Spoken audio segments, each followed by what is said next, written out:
Baby Saja is one of the most talked about characters in K-pop. Demon hunters, always surrounded by mystery and sparking fans' curiosity. But have you heard the theory that he might be about to return and completely change the direction of the story? Real world. At the end of the movie, when the huntress are out on the street, many fans notice something strange. Guys discreetly positioned behind them. Soon after, theories popped up suggesting that they were romance and Baby Saja, keeping an eye on the hunters and maybe even plotting a revenge plan. That's right, Baby Saja, the one who spent the entire movie saying only one phrase and mimicking baby noises, might actually be scheming something way more complex and sinister than anyone could imagine. And that's exactly what makes the situation so fascinating. He would be the perfect villain because nobody would ever suspect him. Everyone sees him as an innocent, harmless baby, reinforcing the impression that he's just a cute side character. But in reality,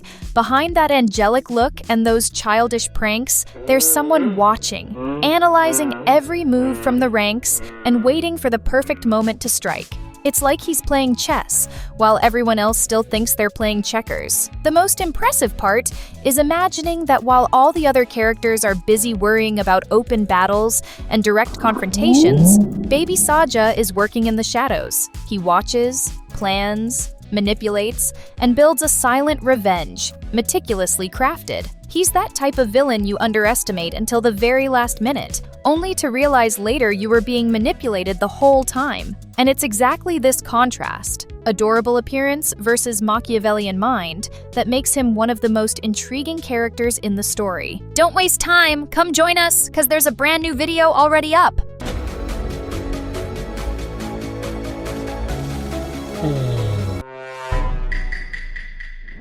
Derby and Baby. One of the most talked about theories among fans is that Baby Saja could actually be Derby, the famous blue tiger. If that turns out to be true, everything changes. He's not just a cute sidekick, but someone secretly keeping tabs on the tricks for shady purposes, operating behind the scenes while everyone believes he's harmless. After all, isn't it super weird that he didn't just disappear or die at the end of the movie? We already know he didn't die and that he's coming back in the sequel. But the simple fact that he survived makes it pretty clear that something bigger is being set up. Some fans went even further with a bold theory. What if Derby's pet isn't just a regular animal, but none other than Baby Saja himself in disguise? Throughout the movie, they never show up in the same scene. And at the end, Derby shows up on top of a sign that, according to several fan readings, has a subliminal message hinting at his return. That seemingly simple scene is seen by many as proof that Baby Saja is operating in the shadows, closely monitoring every character and waiting for the right time to move. Another detail that fuels speculation is Zoe showing up wearing the blue tiger outfit. This raised the idea that adopting Derby and Susie might not just be symbolic. It could be part of a bigger plan, maybe even preparation for Baby Saja's comeback. Every little detail in the movie seems to suggest that nothing is random. His survival, his supposed innocence, Derby's and the pet's presence, Zoe's outfit, and even the subliminal message on that sign all look like clues that he's still influencing events and about to reveal his true dark side.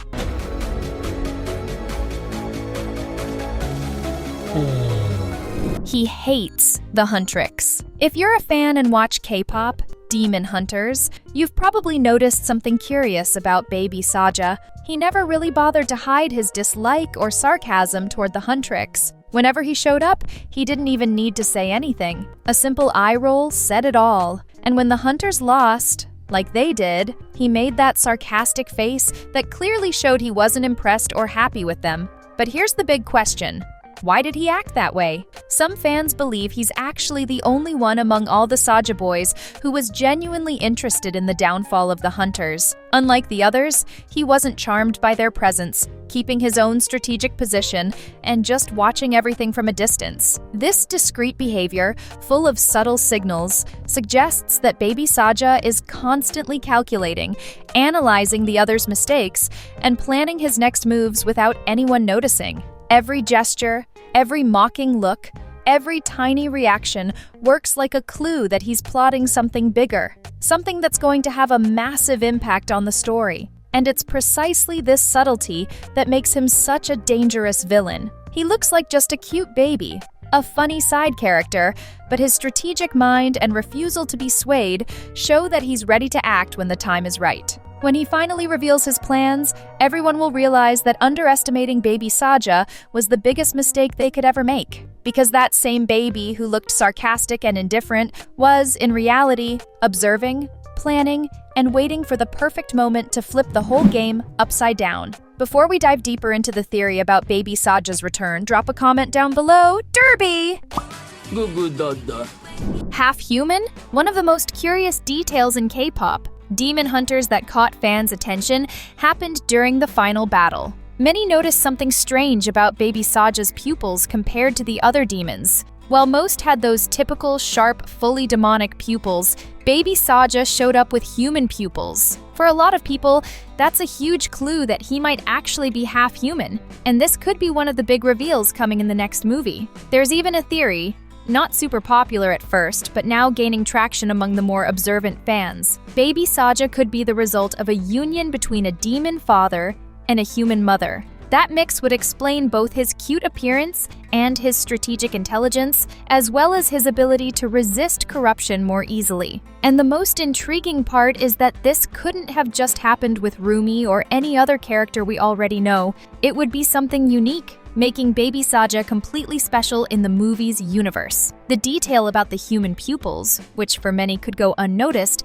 suddenly takes on a massive meaning under this perspective. He wouldn't just be a cute baby or a funny ally. He'd be someone carrying both human and demon blood, a combination that would explain his behavior, his resilience, and of course, his ability to manipulate and scheme in the shadows. It also reinforces the idea that he's always been different from the others, even when he seemed to just be playing around or making baby sounds. And then comes the big question. Could this half-human origin be the key to his revenge? Will he use his unique abilities to flip the game completely in the next movie? Or is this duality exactly what makes him the most unpredictable and dangerous character of all?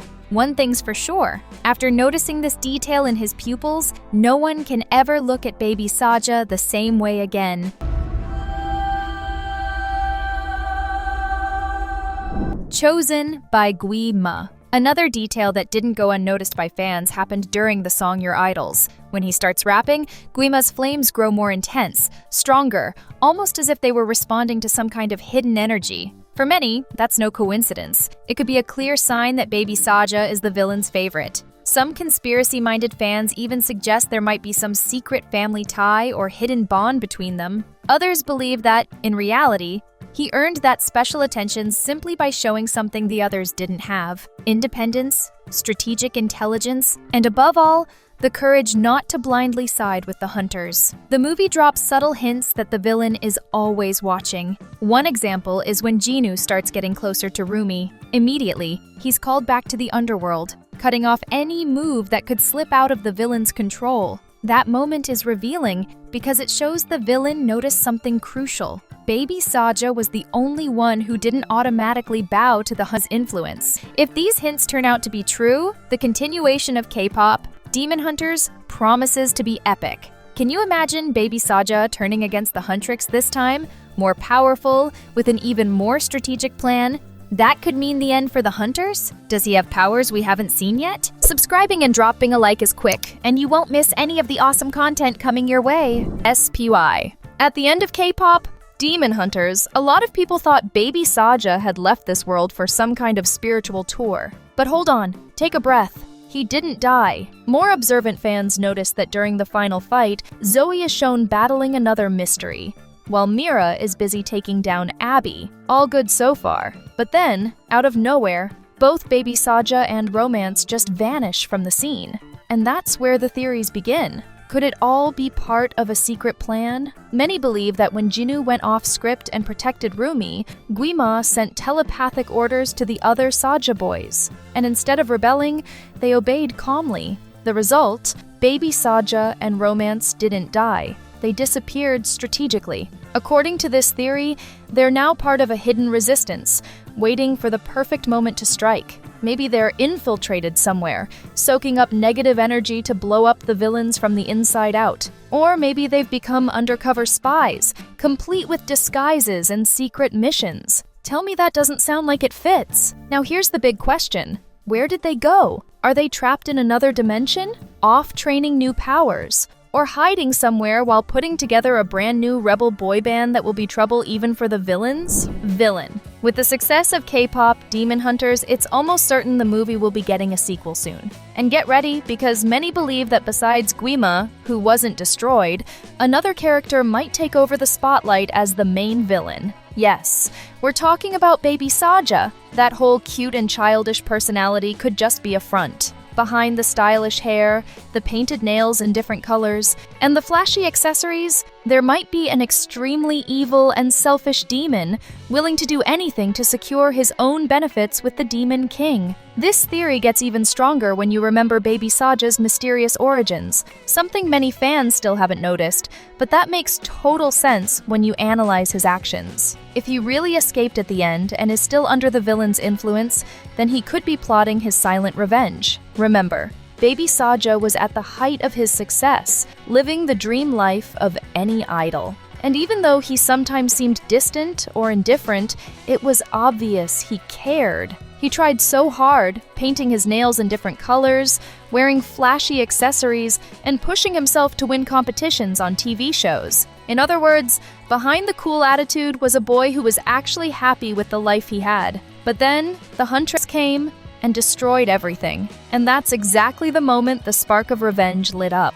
If this theory turns out to be true, the sequel to K-pop, Demon Hunters won't just be about facing Guimma. It'll also be about confronting the enemy nobody ever wanted to face. Baby Saja, with all his idol shine and charisma, could use those very same qualities to charm and deceive, turning his revenge into a full-blown spectacle of destruction. Baby Saja is so much more than he seems. Every gesture, every look, and every tiny detail in the movie points to the fact that he's watching, planning, and waiting for the right moment to reveal his true side. Do you enjoy animations? Then don't miss these 2 videos that are just awesome. Thanks for hanging out with us, and see you next time.